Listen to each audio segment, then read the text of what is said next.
So what started with a pill was shared by a mother with her teenage children, including my daughter. That woman still walks free today.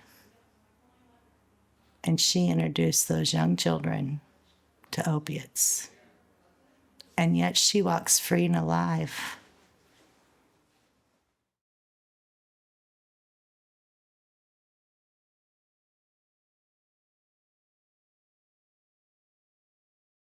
I was blessed with Ashley in 1988, full of energy, life, and anything outdoors we love to do, from fun parks to camping and floating and fishing, just anything outdoors, and we love to travel. And she became a teen. She got together with a certain crowd and made a rapid change. And I said, I don't know what's going on, but you can no longer hang out with those people anymore. You're not allowed to go back over there.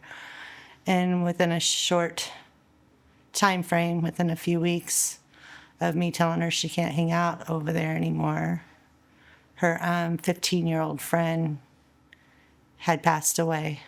So we had went to her funeral. And on the way back from the funeral, I was like wondering why this young, beautiful 15-year-old had passed away. And my daughter informed me that it was Oxycontin that caused her death. And that's when I realized what the rapid change was. So I worked with with her one-on-one. I got in contact with my insurance and a bunch of outreach programs. Insurance had a lot of red tape and trying to get help. This is back in 2003. And insurance approved for a evaluation. They also approved for counseling. But no level of counseling helps with the impacts of opiates to the dopamine process in the brain. When somebody takes an opiate, it activates this natural chemical process in the brain called the dopamine process. And in that process, that gives you that feel-good feeling. Like, when you ride a roller coaster, you feel really good, But eventually your brain will become dependent on that stimulant to feel good again. And that's what creates the addiction. So really, no amount of counseling is going to help with the impacts of the opiates on the dopamine process of the brain. So,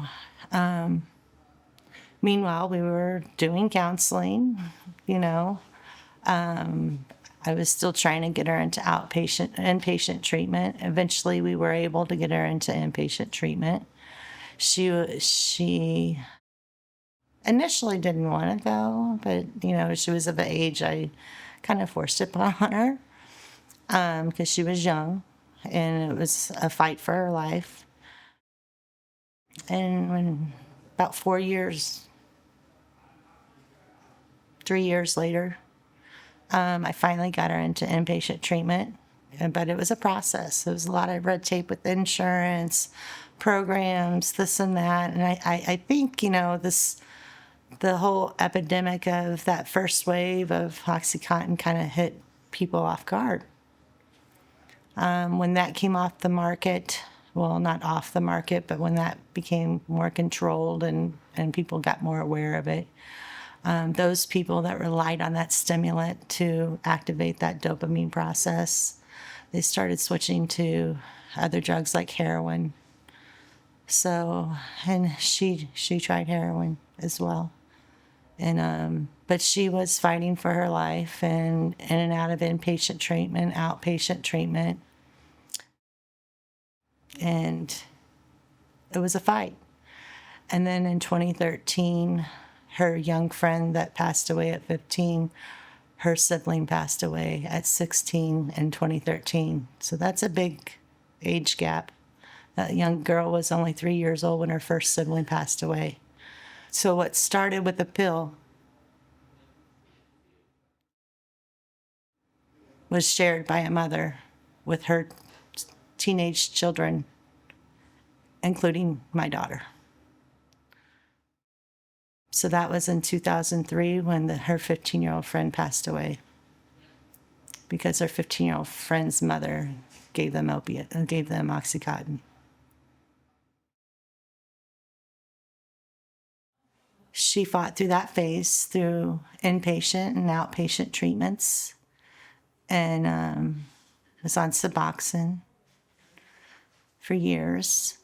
And she fought like a warrior, and she was winning this battle. Even with the limited resources, she was winning. She was blessed with a daughter, Miss Bay. She was an absolutely amazing mother. The love and the determination, her focus of having, her daughter was her focus, and it kept her clean, it kept her straight. Then she got in a really bad car accident in which her cousin rolled a SUV. It ejected my daughter out onto the interstate. The SUV had rolled 3 or 4 times. It landed on her. Part of the crushed portion of the car landed on her. She coded 3 times. She was life-backed. And she got hardware from her cervical area all the way down to her lumbar area and in her foot. So pain management was going to be a problem, especially with her history. And we knew that.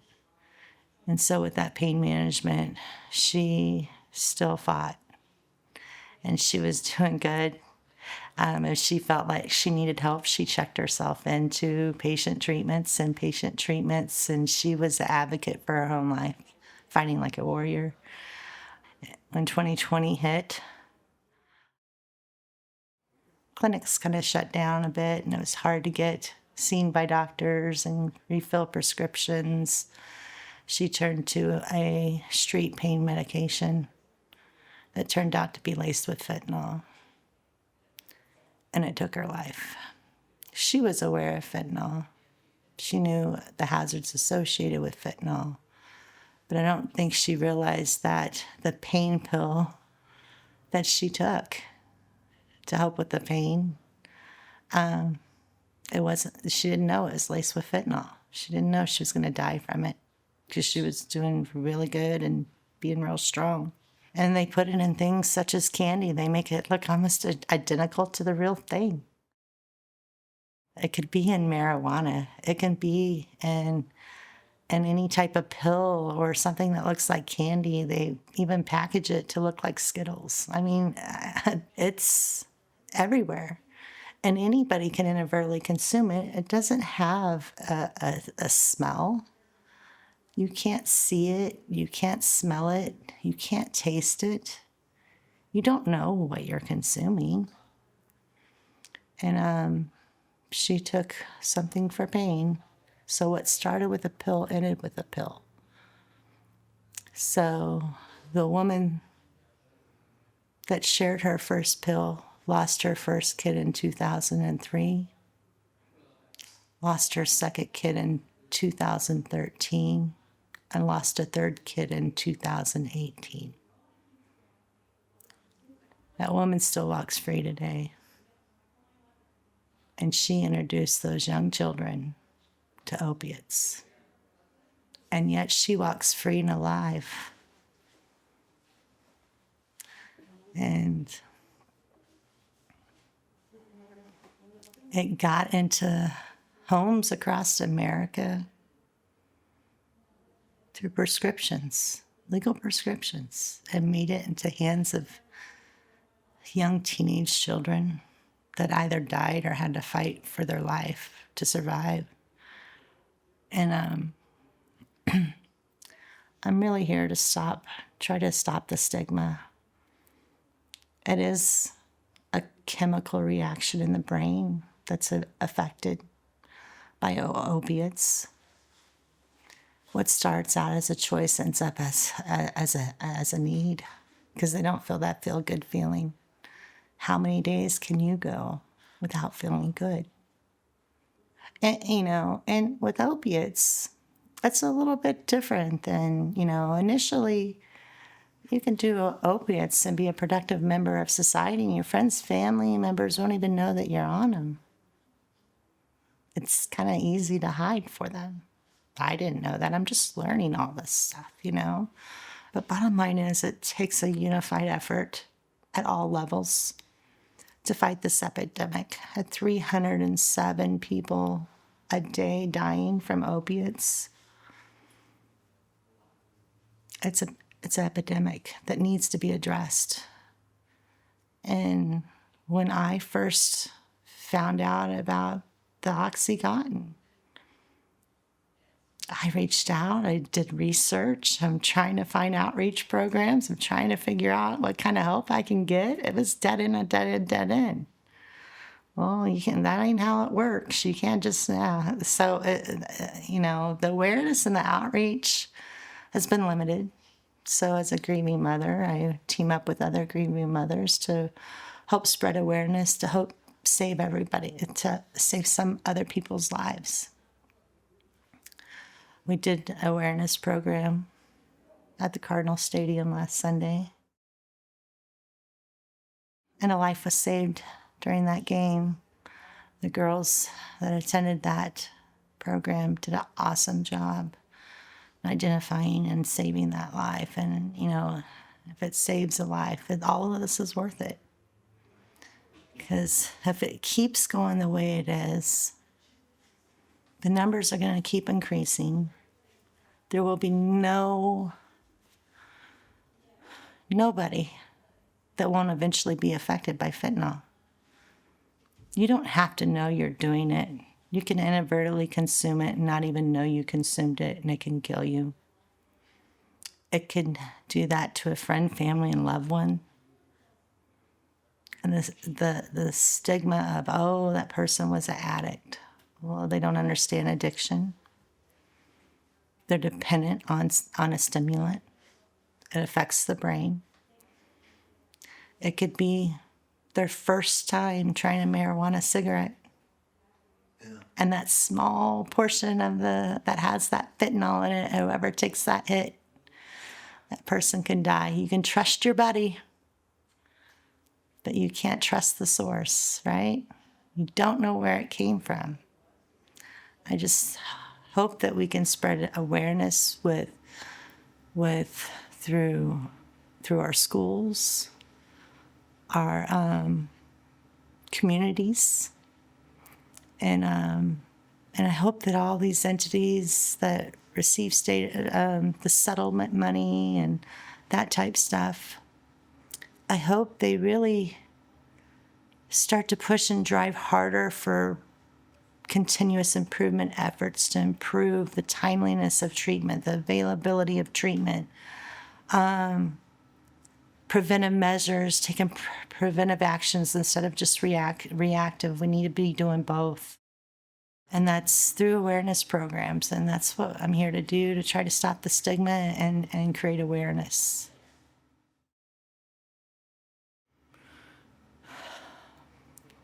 I got the call on November 6th of 2020. I was working down in Corpus Christi. My mom had called me. So I said, okay, let me get the next flight out of here. And that's my goal, my next flight out of Corpus. I need to get home to my 5-year-old granddaughter. I need to get home right away. So I booked the next flight out. I'm a wreck. My first flight, nobody was sitting beside me, luckily. So I stared out the window and tears rolling down my eyes, and I kept quiet to myself. Easy to do when you don't have somebody sitting beside you. Then I had to switch planes in Dallas. And when I switched planes, I had to get on, I forgot what they call it, but it's like a tram. It takes you from one gate to another gate area and that type of stuff, one section to another section. So I got out. I can't hear anything. I'm in a fog. I hear like B terminal or whatever and some gibberish, and I get out and the numbers didn't go quite high enough. So at last second, I jump right back on this tram or train, whatever you want to call it. I jump back on it, and I had a gentleman look at me, and he says, ma'am, did you just forget your child? Did you just leave your child? Is that your child? And I looked, and I didn't see no child. And I looked at him, and I said, I wish, because I did just lose my daughter today. And the rest of the ride, all I can hear is my heartbeat. Nobody said a word. It felt like eternity, but it was probably only maybe a minute, but it felt forever. The next flight I got on, the last few minutes before the door closed, I thought, I don't have anybody beside me. And then I had somebody sit beside me right at the end. I'm like, how am I going to keep my stuff together? How do I talk to somebody? How do I not be rude? So I stared at the window for a bit, thinking, oh, how am I going to handle this? And then I introduced myself to the young lady beside me. And we got to talking. And she distracted my mind for a little bit and helped. And I said, I want to let you know if I break down crying, it's nothing you said or done. And I explained to her what happened. And she stayed with me and was there for me until I was passed off to my party at the airport. She's my angel. I still stay in contact with her today. Her name's Janelle. I call her Janelle from New York. And she is amazing. We stay in contact. We touch base. And even though an angel was taken from me that day, my angel, I was blessed with many more through this process. I met a lot of amazing mothers,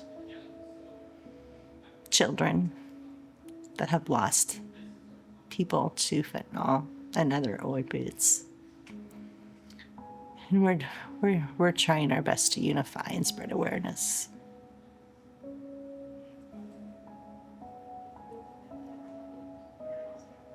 Yeah, I really wish, if I wasn't in such a fog that day on my flight home, that I could have asked that gentleman what he saw. Did she accompany me on my trip home? But was that her? What did he see that I didn't see? But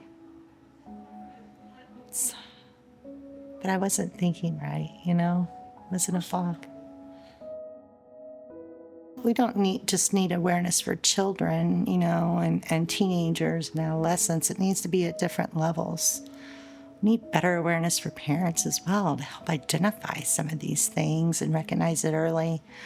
But it has to be an aggressive approach, because no amount of counseling is going to fix and repair the dopamine process in somebody's brain.